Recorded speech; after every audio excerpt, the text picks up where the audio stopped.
चलू एकटा नव वीडियो के संग गाँव डायरी पर आबि गेलहुँ हैं। जय छठी मैया और छठ के तैयारी शुरू भ गेलै है। और देख लियो जे लोक आस्था के महापर्व और हम हर मैथिल हर बिहारी के गौरव छठ पूजा जे विश्व विख्यात अछि।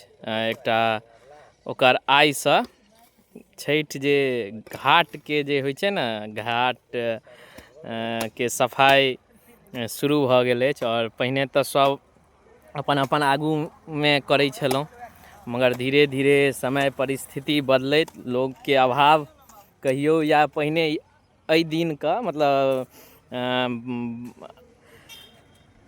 जे भरदुतिया के प्रात जे रहै छलै ने, एतऽ एकदम लोक सबके एतऽ ई सुनसान नहीं देखाइता ई रोड, एतऽ भरल लोक सब रहै छलै। मगर आब लोकक कमी छै तऽ आब खुदसँ तऽ नहीं भऽ पबै छै, तऽ ककरो जोनमे राखि कऽ या ओ सब करै छथि। और साफ ओहिके बाद सजेनाइ और सब चीज तेहने आई सफाई अभियान शुरू। श्री रानी के बौआ आगू दूर कोदारि लगने रहो, साइड भऽ जाओ।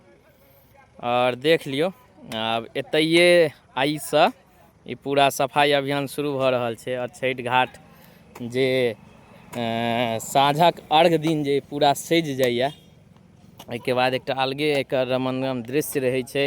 एकटा अलौकिक शक्ति छै एतऽ, मतलब एहिठमन अयलासँ घाटपर अयलासँ एकटा अलगे शान्ति भेटै छै। चारू साइड ओहो साइड देख लियौ, महारके ओहि साइड साफ कऽ रहल अइ छोट छोट बच्चासब एतौ। और ई हमर सबके गाम नवानी के विद्यापति चौक जे अछि ओहिके जस्ट बगलमे पोखरि अछि। बाबा वन्देश्वरनाथ महादेव मन्दिरके ई प्राङ्गण छै, आगूमे देखा रहल छियै एकदम। एकर जस्ट सामनेमे ई हमर घर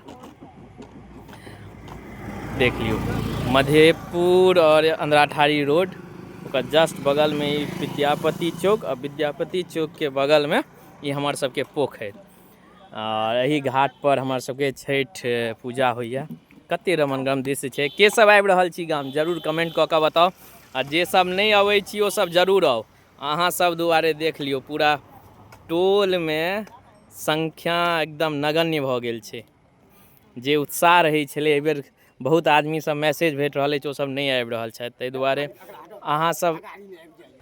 अहाँ सब नहीं एबै तऽ ई तऽ सुन लगतै ना। ताहि दुआरे अबियौ। और जे सब गाम आबि रहल छी ओ जरूर कमेंट कऽ कऽ बताउ के सब आबि रहल छी छठिमे गाम। और जे नहीं अबै छी ओ जरूर आउ गाम, से आग्रह करब।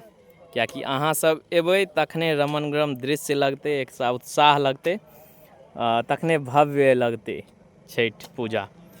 तऽ कहलहुँ अहूँ सबके बता दी, गाममे आइसँ छठि घाटके सफाई अभियान शुरू भऽ रहल अछि। और कहलहुँ अहूँ सबके बता दै छी। जय छठी मैया, छठ मैया सब पर कल्याण करथि। और जे सब नहीं आबि रहल छी ओ प्रोग्राम बनाउ, और जे आबि रहल छी ओ कमेंट कऽ कऽ बताउ कहिया आबै छी गाम। जय छठी मैया।